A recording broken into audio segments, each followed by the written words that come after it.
For starters, Gisda's helped with my housing, and that was a massive help, obviously. Yeah. So I lived in a tent for about a week or two, searching somewhere.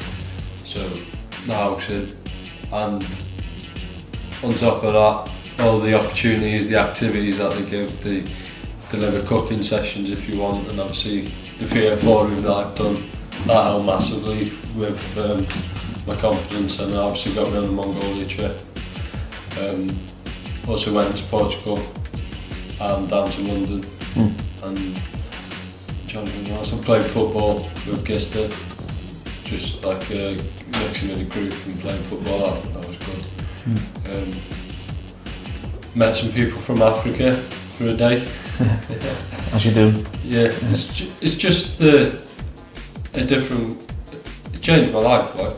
Obviously, it would. You move somewhere, it does, doesn't it? But in a good way, like, because I've done all these opportunities, and all these African people have travelled abroad, like, for nothing and learned stuff. So, Gisda's just a good organisation for young people, I think.